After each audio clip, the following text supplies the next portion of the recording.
Hello everyone, FPL Raptor here and welcome back to another video on my YouTube channel.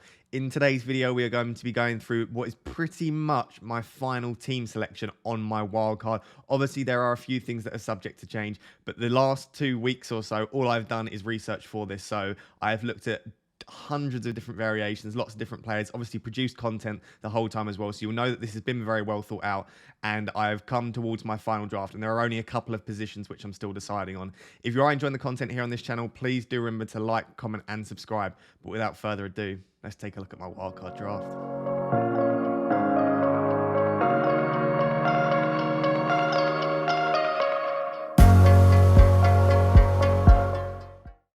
So guys, you know what time it is. I want to just say a massive thank you to the legends over at OneFootball for sponsoring the videos on this channel for the foreseeable future. Who are OneFootball and what are they about? As I've said in past videos, it's basically everything you want in football and more, right? They cover so many different things and you can use the app or the website for the things that you really want. So as I said, the main thing that I do use OneFootball for is live notifications. So at the weekend when I can't watch the games or like the 3 PM kickoffs, I have my live notifications on for all 20 Premier League teams and I get those straight to my phone and I know basically quicker than almost any other person who got the goal and who got the assist, and I can keep up to date with stats and the timeline as well. And as I also said, I've been using this a lot during the international break to work out which of my players that I'm looking at on Wildcard are playing for their international team. So if you want to get all the latest updates, get live notifications to your phone, click the link in the description, download OneFootball for free and let me know what you think. Game week 7 feels like it was an absolute age ago. So I'm really not going to cover this in much detail because I want the complete focus today to be on my wildcard draft. I want to go through every single position on my wildcard draft and give you the rationale for including each player and maybe some alternatives as well. So I'll be very, very quick. If you have been following my channel for a while, you know we've had a really good start to the season. Last week, I had 2 free transfers and I took out Trent Alexander-Arnold and Diogo Jota, who got 2 points between them. And I brought in Azpilicueta and Heung-min Son, right? Probably 2 of my best transfers ever. So that was a net gain of 18 points. And both players that I brought in, Azpi and Son, both got 10 points, right? So a bit of a masterstroke there. Obviously, a huge amount of luck, right? I was very tempted to go for Rudiger because he had a price rise. I was also tempted by Ismail Assar over Son. But I trusted my gut feeling. And as I am constantly trying to say on this channel and try and encourage you guys to do is I make my decisions on my own. No one else was bringing in Son, really. A lot of people were opting for Alonso or Rudiger. I had made the decision to go for Azpilicueta and Son. Both of them were under 5% effective ownership, so they were huge differentials for me. And as you can see, it's allowed me to shoot up from 77,000 to 32,000. And listen, going against the crowd doesn't always work. And again, if you watched my past video, which I'll try and remember to link above, I don't recommend just going against the crowd for the sake of it. But if you make your own decisions and those decisions come good, like with Azpi and Son, it can be enough to shoot you up the rankings, right? So I encourage you to keep making your own decisions. As you'll see with my draft, I am making a few that potentially other people won't be doing. But anyway, I had a really, really good game week 7, 55 points in total. I'm approaching the 500 total points mark, and we are now pushing towards that top 10K. So let's start taking a look at my game week 8 squad and how I intend on getting into the top 10K. So if you've been watching the videos on my channel for a while, this is a different format to how I usually present my squad. And if you haven't watched any videos, it's your first time watching me, then this won't look any different to you, right? But normally I would present them with the actual squad, with a bench as well, and the fixture that they've got in this coming week, right? But because it's a wildcard draft, and because I've still got a few positions that I'm not set on, I didn't want to try and get them into a formation and work out my bench because I'm not sure yet. It will largely depend on how I fill out these spots. So what I've done is where there is a player's face and name, right? That is a player that I don't like to say locked in my team, but they are pretty much locked in that they haven't been out of my squad in my last few drafts. And if there's a player where you can see like a black outline or a black silhouette, that means that I am not sure who I want to put in that position. Right, and I'm going to take it defense, midfield, attack. And for each of the sections, you will see the new players popping up that I'm considering for that silhouetted or mysterious or empty position, right? So as you can see on the right for the defense, I've got Trent, Diaz and White, who I'm considering putting in that 5th defender spot. So for the goalkeepers, we have Ramsdale and Foster. I'm not 100% set on Ramsdale. I'd say I'm like 95% set on Ramsdale. I am 100% set on Foster. I just think he's a good £4 million keeper. There's a chance he continues to play, and hopefully I won't need him too often. I did, again, a video earlier on in the week, or like last week, on the best keepers on Wildcard. And I came to the conclusion, in my opinion, that it's probably Ramsdale, Raya, or Sanchez. I said it's probably Sanchez if you want clean sheets, and it's probably Ramsdale and Raya if you want a combination of a few clean sheets, but maybe some saves, save points, and therefore bonus points as well. I'm leaning towards Ramsdale. I just think I trust Arsenal to continue their run of good form defensively. Maybe it's unwise of me to not trust Brentford, right? But they haven't been in the Prem a long time. And yes, teams like Sheffield United and Wolves in the past have demonstrated that you don't have to be the best team in the Premier League to have brilliant defensive numbers, even like Burnley from a few seasons ago. But I just think I trust Arsenal slightly more, and Ramsdale's underlying data is ever so slightly better than Raya's. So for me, I'm currently leaning towards Ramsdale. If you have Raya in your draft, I think that's a great choice as well. If we look at the back line, we'll start with Cancelo because he is locked. Right, I haven't taken Cancelo out of any of my drafts. I think he's one of the easiest picks on Wildcard. Interestingly, I've got a feeling he'll miss game week 8 against Burnley. If it's just a feeling I've got, right, it might not happen, but I've just got a sneaky suspicion he misses that because Zinchenko is now back and fit to play Burnley. Walker's already missed one game, so I have a sneaky suspicion it will be Zinchenko at left back and Walker at right back. Either way, though, you are not picking a wild card for 1 week. You are picking a wild card for potentially 15, 20 weeks, maybe even more than that if you play your second wild card really late. And I would feel comfortable holding Cancelo long term. I expect him to start 7 or 8 out of every 10, potentially like 9 out of every 10 games. And that's enough for me. And because I'm on wildcard, I can make sure that I've got a strong enough bench to cover Cancelo not starting. So Cancelo is pretty much locked in my team. The next one is James, right? And this has changed in the last day or two. James is now back, apparently in full training. FPL still have him as 50%. I've put a yellow flag on him because I think he's pretty much fully fit now by the looks of it. Again, similar to Cancelo, I've got a sneaky suspicion that James might not play game week 8. But once again, you need to think long term. I'm not picking this team for game week 8. I'm picking this team until game week 25, 30. And I don't want to make too many transfers in defence. I actually think that James is arguably the best Chelsea defender long-term once he is back fit. As I've said in the past, I don't think Azpilicueta is a right wing-back. Despite him playing pretty well there, he is a right centre-back or a right-back by trade. So I think James is the only natural right wing-back they've got. Yes, they have Hudson-Odoi once again, but he is really a winger or an attacking midfielder. So unless they sign someone in January, I think James will play 75, 80% of the minutes for Chelsea, right? And again, I'm not just picking this team for game week 8. Previously, I've actually had Chilwell in this position, right? And if you've seen my past videos, I recommended Rudiger to everyone. I've sort of gone off Rudiger a little bit. It just seems like a 6-pointer at most. I think he's the lowest Chelsea player. It might be like Thiago Silva slightly low, but he's one of the lowest Chelsea players for baseline bonus points per 90, right? So he doesn't get attacking returns usually. I know he scored the other week, but he doesn't usually get attacking returns, and he's very low on bonus usually. So he is pretty much a safe 6-pointer most weeks because yes, he will start most weeks and Chelsea will keep a lot of clean sheets. I feel like I want to attack a little bit more, especially as I can cover it if I have a strong enough bench. I feel like I want to be a bit riskier. So I've had Chilwell in there for the last week. But now knowing James is back fully fit, he's 0.1 million cheaper. I think he's got less competition on the right than Chilwell has on the left. So for me, James isn't locked, but I do think that either James or Chilwell is locked in my team. So that's my personal opinion. Again, this is subject to change. I am a human being. I could change my opinion on this. But for me, I think Cancelo is locked, and then either James or Chilwell is locked in as well. You can see in comparison to my last draft, I've taken quite a bit of money out of the defense, and you'll see why in a minute when I show you my attack. I just want to pump more money into my attack. I think Duffy and Livramento are such good value at their respective prices that I just can't not put them in. Like, there is no equivalent at 4.3 or 4.2 million in attack. Sorry. You cannot get the likes of Duffy and Livramento in attack. The cheapest you can get is like a Brownhill, who is nowhere near as good value as Duffy and Livramento. So it just doesn't make sense for me to have premium defenders when I can't get the equivalent value that I can get with Duffy and Livramento in the attack. So in my last few drafts, again, I've had both Duffy and Livramento. Livramento is locked in my draft. He's the best budget enabler. He will definitely be in my team. So he's definitely locked in the team.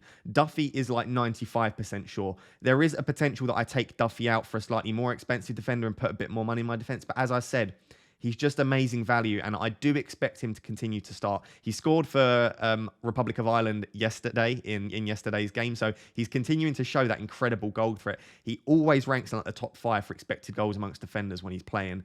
And I know Late Riser Pranil, if you follow him on Twitter or you follow the FPL Wire on YouTube, he's been really looking into Duffy and trying to find out, is Duffy nailed long term, asking a lot of Brighton fans, and he's been looking on the forums, and his opinion seems to be that it is Duffy's place to lose unless Duffy starts. So even with Webster back, even with Lamptey back, even with Veltman potentially dropping into centre-back, even if Dan Burn comes back, right, he still thinks that Duffy might have that place secured just because of how well he's been performing.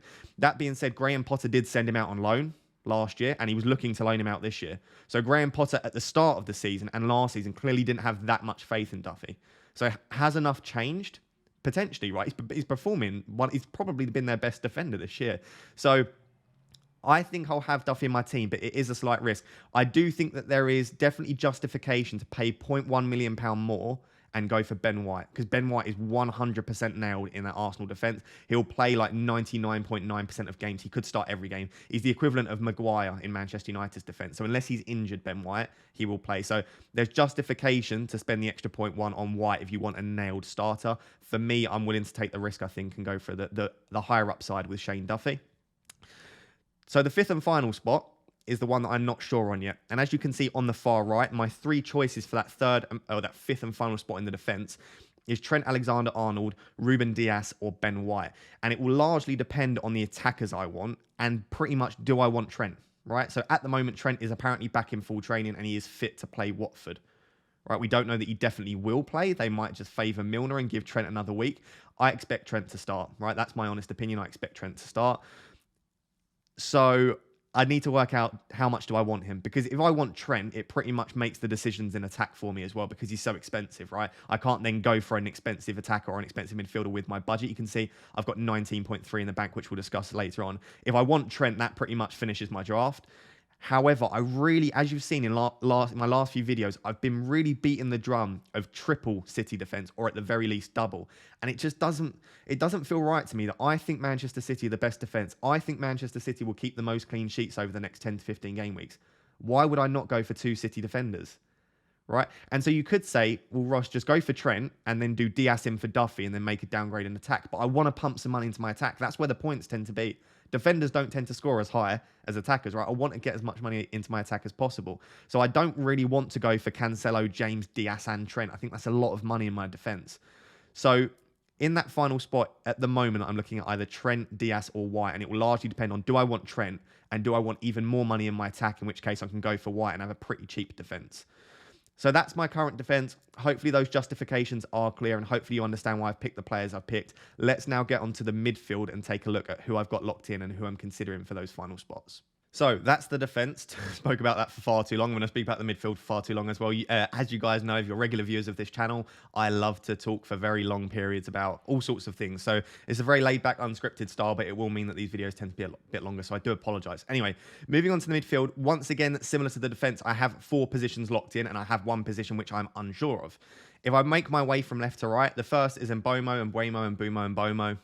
God knows how to pronounce it. I still don't know. We'll call him Mbomo. So he is 100% locked, right? I've done so much research over the last 2 weeks on the best budget enablers. I did a video on the Fantasy Football Fix channel. I've discussed it 2 or 3 times in my own videos on this channel, right? I've done so much research into the budget midfielders, and by far and away, he comes out on top, not only for fixtures, but for goal threat, for touches in the box, etc. Like he ranks so highly on all of them. And at the end of the day, he's a £5.5 million midfielder playing up front for an attacking team that are performing really well with great fixtures coming up. For me, he is a no-brainer, right? And I don't see anyone else in that bracket that I think is even remotely close to him, in my personal opinion, right? And that is just an opinion. There are other great options. So if you don't want to go from Mbomo, you've got the likes of Townsend. I think he's still a great option. Everton's next 2 fixtures against West Ham and Watford are really nice. So you could just go with Townsend. I like, as you can see with my other options directly above me, you can see I've got Smith Rowe there. I really like Smith Rowe as an option.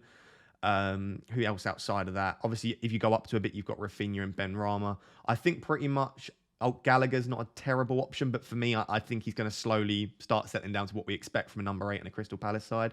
So Saka is the other one, but again, he's slightly more expensive. So for me, if you're looking below 5.5, it's either Mbomo or ESR, or if you can go up a little bit, maybe to Townsend. Right? So they're, in my opinion, the options you should go for there. But for me, locked in Mbomo. After that, Salah, not going to discuss Salah. He is my captaincy in Game Week 8, regardless of who I have in my team, and he will stay in my team probably all season unless something dramatic happens. The next one is Son. If you watched my wildcard draft from last week, you could probably tell that I wanted him, right? I kept saying it, and I've been considering Son, and I've tried putting Son in my draft, and I said Son this, Son that, but I didn't have him in my team. I just decided I want him in my team. I think he will be an incredible option over the next 10 weeks. He is a really nice hold, and we know, we've spoken about it on quite a few occasions, from game week 12 Tottenham's fixtures are so good for 4 weeks in that you could almost captain Son in all of them. And around that time, Manchester United's fixtures start to become a little better.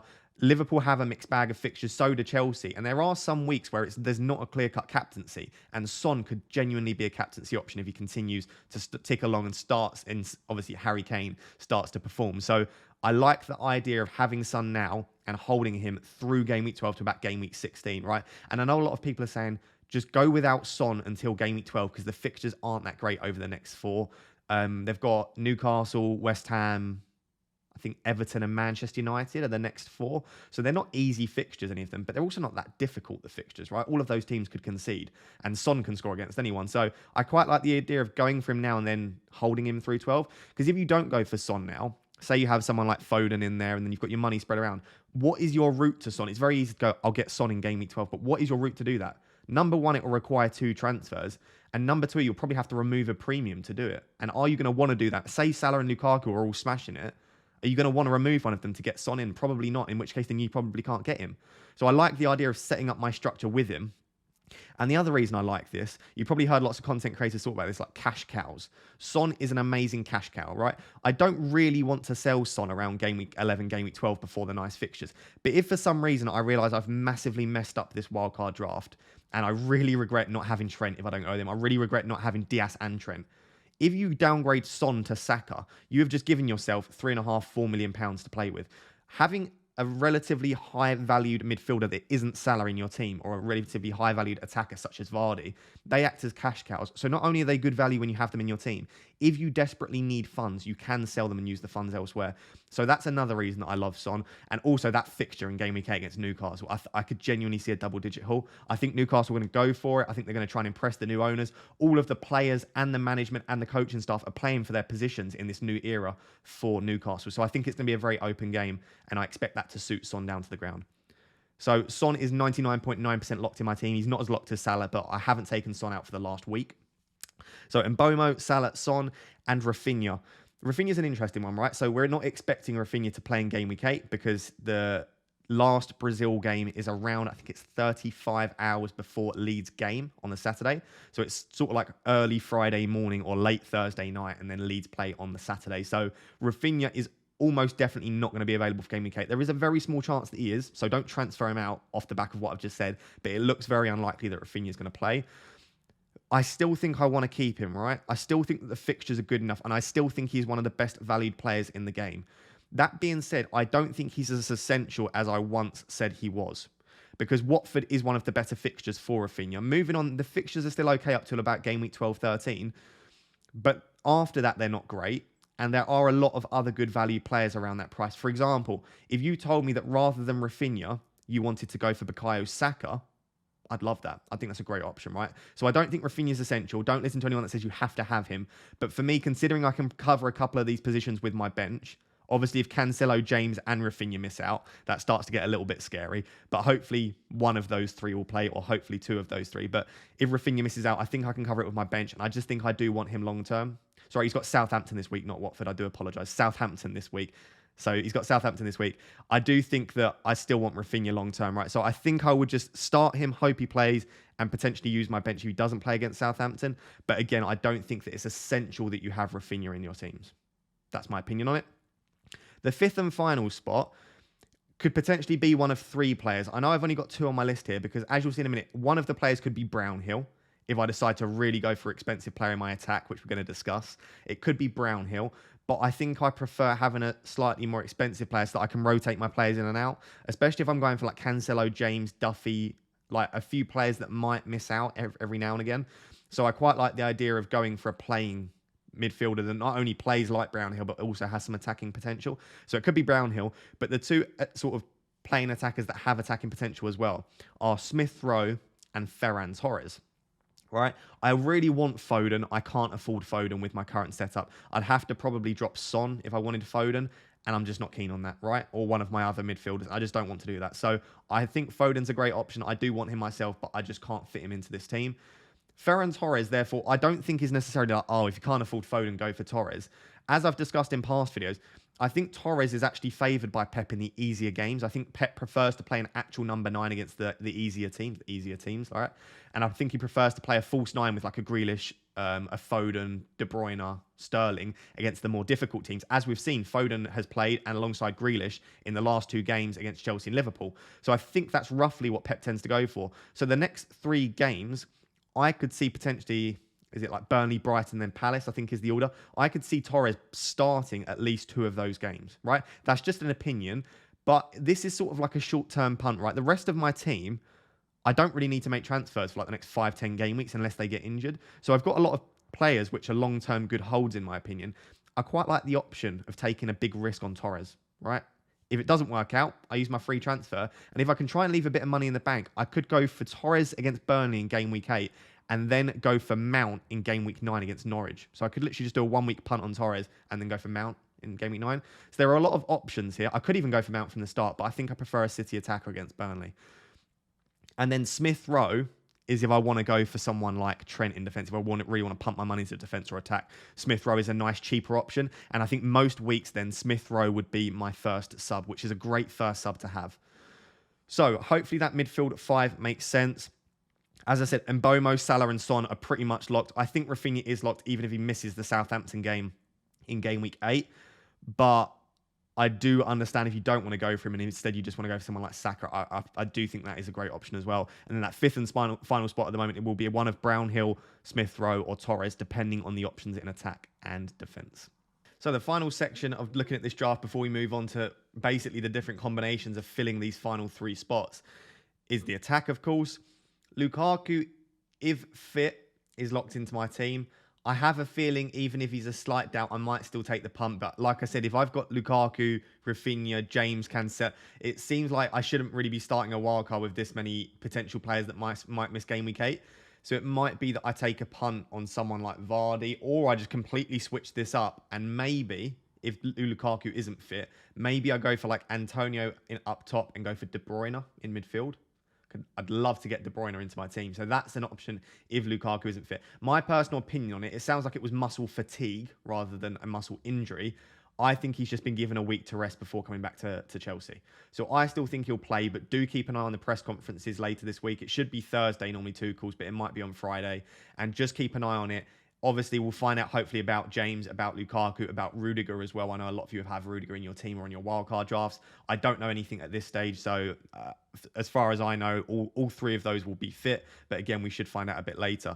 But if Lukaku is fit, he will be locked in my team. I just think he's one of the best captaincy options from like game week 9 to 11, 12. So especially game week 9 against Norwich, I think is a great fixture to captain him in. So I do think I want him in my team. But like I said, I'd quite like De Bruyne, so I might make that switch. Armstrong, interestingly, is nailed in my team. And I don't think I've seen many people discuss Armstrong for some reason. And I guess the reason is his underlying stats are pretty average at best for an attacker. And Southampton's stats are pretty average at best as an attacking outfit, right? So, and Ward-Prowse is now suspended for, I think it's 2 games in the league and 1 in the cup, maybe 3 games in the league. So that will probably harm their attacking output as well. I understand that. But the next 5 fixtures for Southampton are so good that I'm just going to take the punt.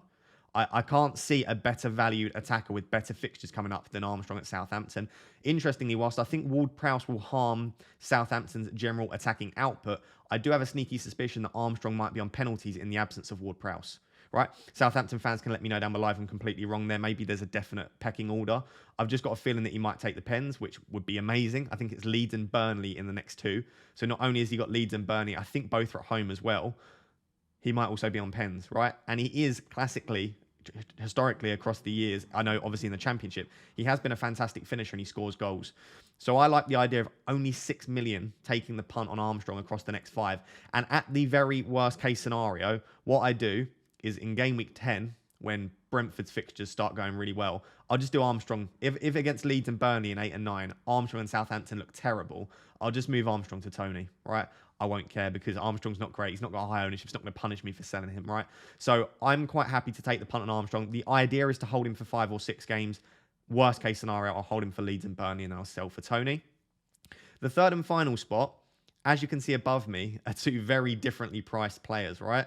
And they are Hwang and Vardy. And I will start by saying, I think flexibility-wise, which is something I discuss a lot, right, and price point-wise, it would probably be smart to have Antonio, Jimenez, Bamford, Calvert-Lewin, Wilson, someone like that mid-priced forward in this final spot.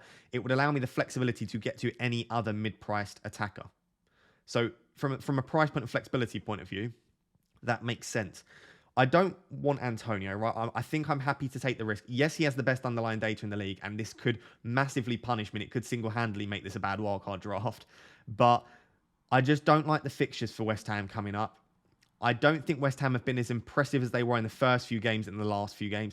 The Europa League will continue to take a step up, right? Antonio's fitness historically has been quite poor, although he has looked fitter this season. I just think there are times to slowly drift away from the current template. And if you're not going to drift away from the current template on a wildcard and pick players that you think have higher upside, then there's no point wildcarding. I might as well have just stuck with my team I had with Ben Rama and Antonio in. So for me, this is the time to drift away from Antonio. That being said, I'm more than happy for you guys to keep Antonio. I think it's a great move to keep him. He's got great stats. But for me, I want to drift away from Antonio. I like Jimenez, but as you should have seen in my wildcard guide video, I compared Hwang and Jimenez, and whilst it is a very small sample size, and whilst Jimenez is on penalties and he is nailed, Hwang looks like the greater goal threat when they play alongside each other. Jimenez is creating, but Hwang's stats just look generally better than Jimenez's, and you're saving like £2 million. So for me, I think if I'm going to go for a Wolves attack, I'd rather go for Hwang. And then Bamford, Calvert-Lewin and Wilson, even if we get confirmation that all three are fit, they've all just had previous injuries. I'd want to see them settle back into their teams first. So at this current moment in time, I don't like any of the mid-priced forwards. Watkins is another one that deserves some attention. I quite like Watkins. I'm tempted by Watkins, but again, Villa's fixtures are okay, but not fantastic. And I do wonder if Danny Ings might be the one to go for out the two still. So I'm still a bit unsure there, right? All of that being said, flexibility-wise, it makes sense to go for mid-price forward.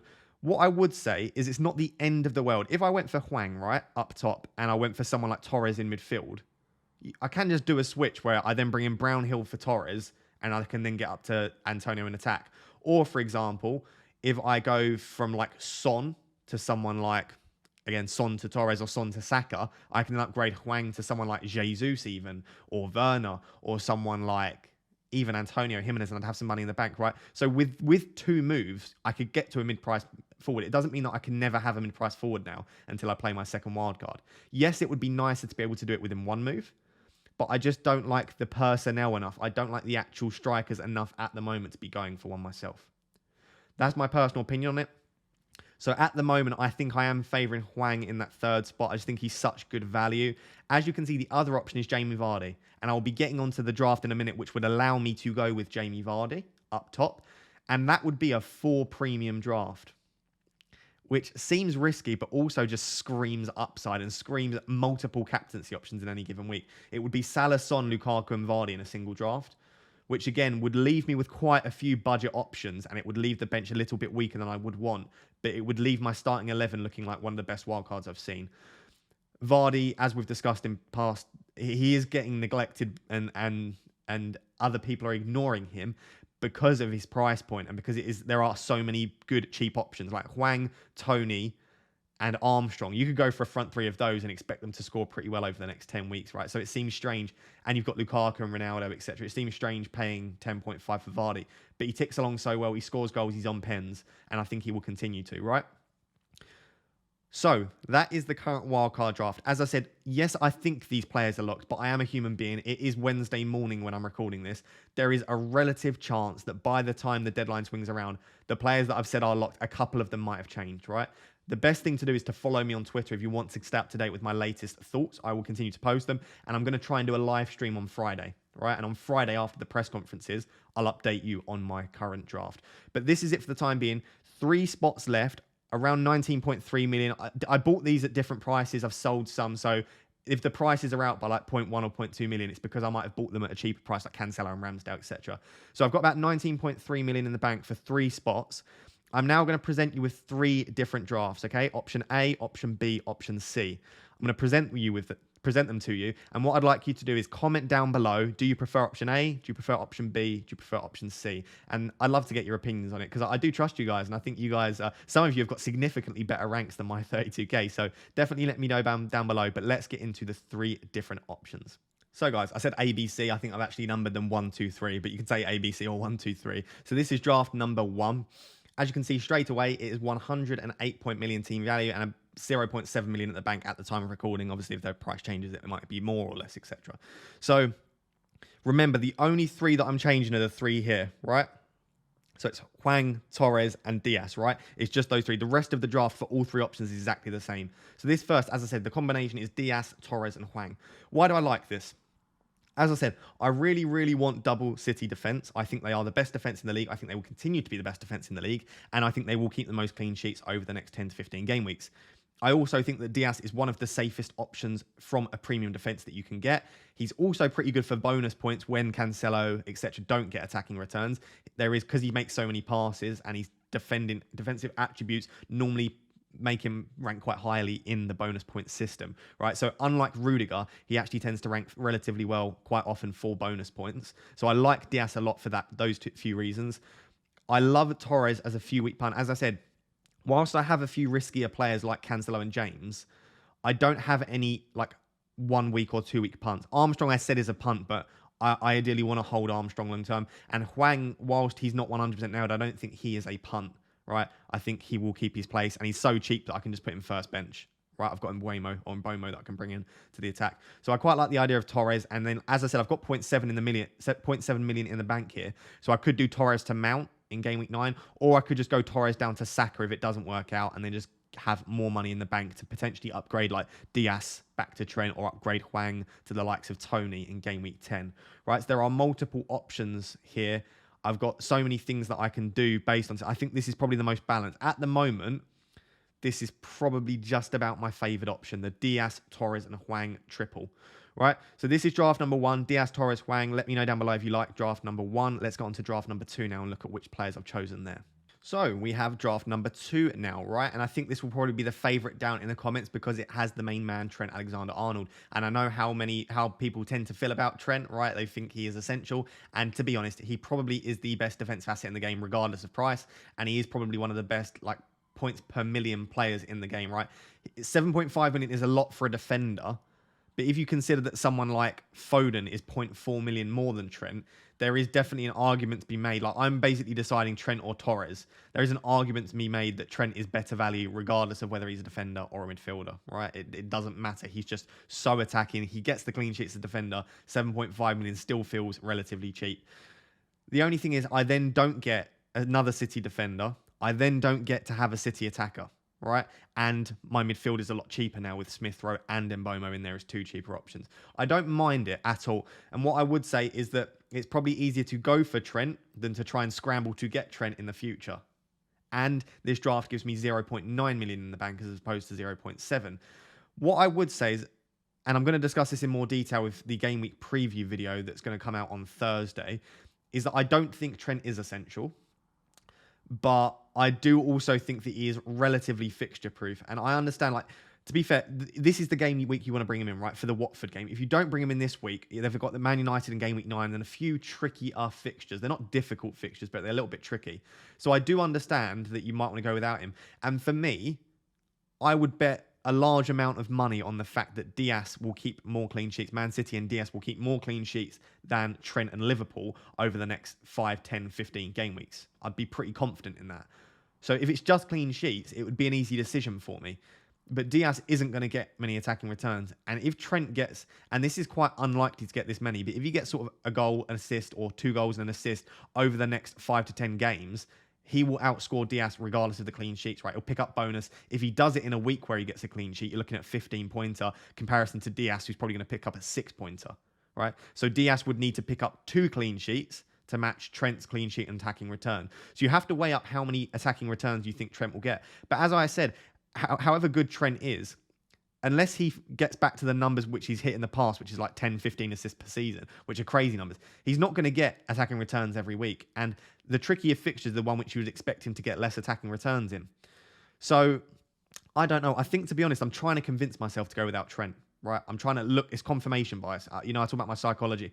I can acknowledge that I'm looking for reasons to not have him because I like Torres, I like Diaz.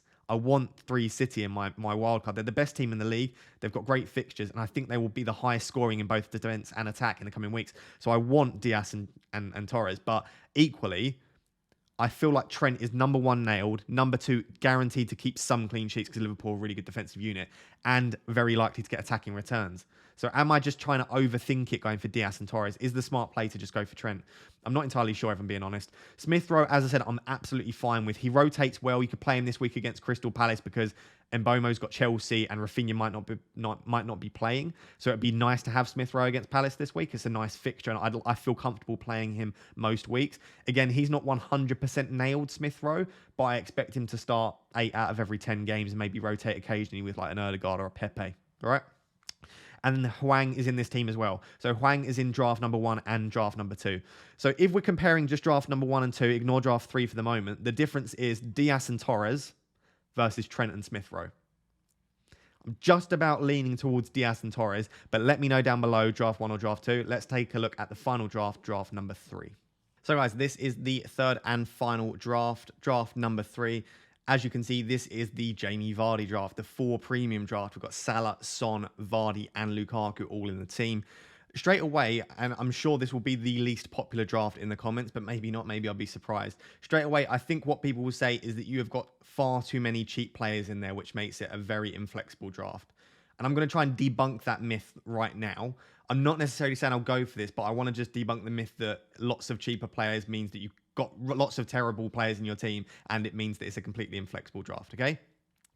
Firstly, if we take a look at, so at glance, if you're looking purely at price, you would say that Duffy, Livramento, White, Brownhill, and potentially Mbomo are all budget enablers, right? And potentially too cheap to have in your team to have all 5 of those. But I'm going to go through each of the players, and what I want you to do, and I know this sounds like a strange thing, is I want you to ignore the actual price because the pricing is done by FPL Towers. They don't pay any attention to it and things change throughout a season.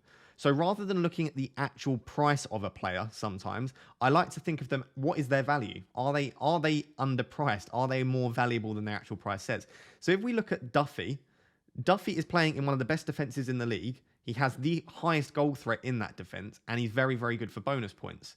Yes, he's not 1,000,000% nailed in the future, but for the time being, he's nailed down that spot. Amazing goal threat, great team. He is not a £4.3 million defender.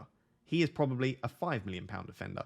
So yes, I have got a £4.3 million defender in my defense, but he is more valuable than that. And therefore, I don't see him as a budget enabler that I have to pick to try and afford Vardy. Livramento is in a similar boat. He's very underpriced. For me, anyway, a starting wing-back with great attacking potential. Looks like he will continue to improve. Southampton are not necessarily a terrible team in attack, and they're not a terrible team in defence. They're pretty middle of the road. So I would expect some clean sheets in the future, and I would also expect some attacking returns, especially over the coming weeks when Southampton's fixtures are so great. So again, I do not see Livramento as necessarily as a budget enabler, more so as he is just great value. And Ben White's in a similar boat. He is playing for...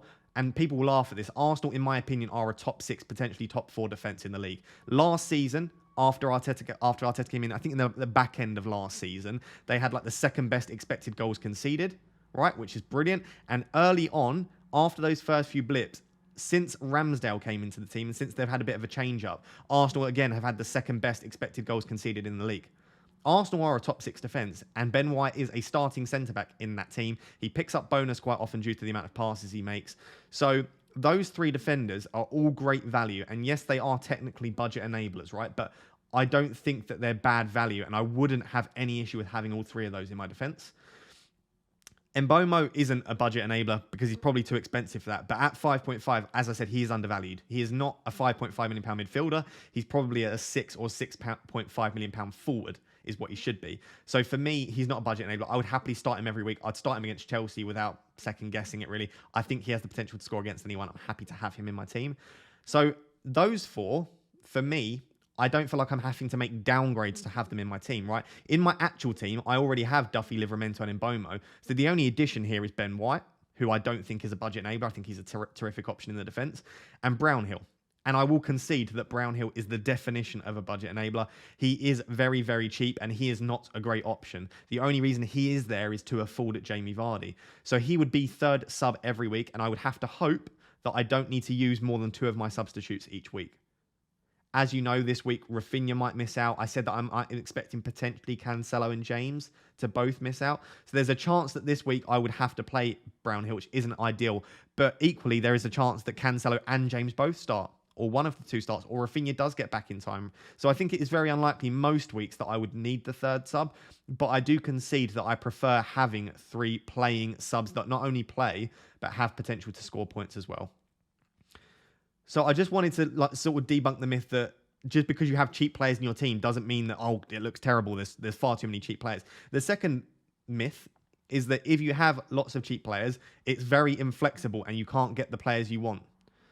I would also accept that you cannot get a lot of players in one move. So if I wanted Diaz in defence, that would require 2 moves. If I wanted Foden in midfield, that would require probably 2 moves, potentially 1. But as I said with Son, and now with Vardy as well, you now have 2 huge cash cows in your team.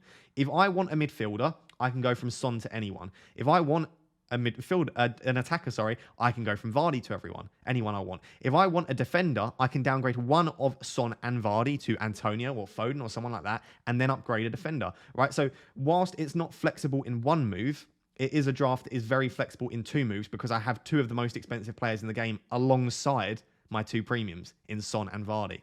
So again, I'm not necessarily saying I'm going for number 3. I just want to explain that don't buy into the idea that you can't go for multiple premiums because the rest of your team looks terrible.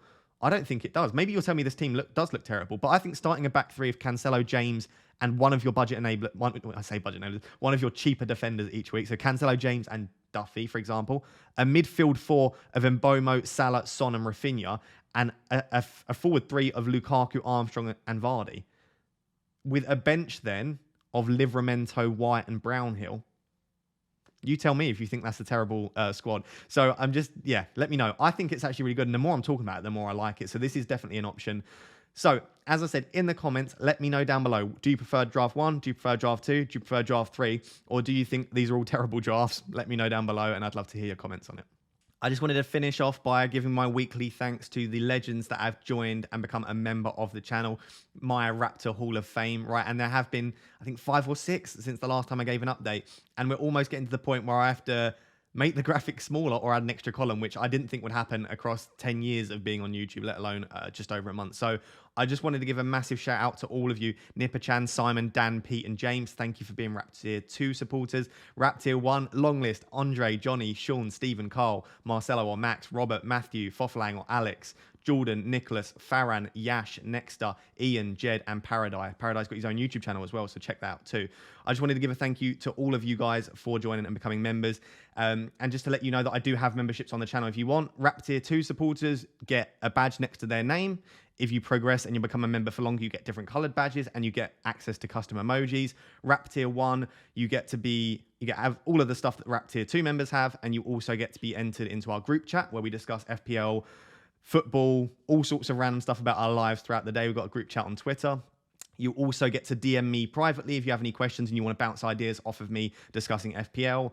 And there are other perks on there as well, such as member shout-outs, and we have members-only posts as well on YouTube. So if you want to become a member of the channel, essentially what you're doing is supporting the channel, and in return, I'm just giving you a few perks. But if you just want to support me and you're enjoying the content, feel free to do that. For those of you that do not want to support the channel, the content will forever be free, and it will not impact you at all if you do not want to become a member. But a massive shout-out to the guys that have already joined. I appreciate you so, so much. So guys, there you have it. That is my team selection on Wildcard.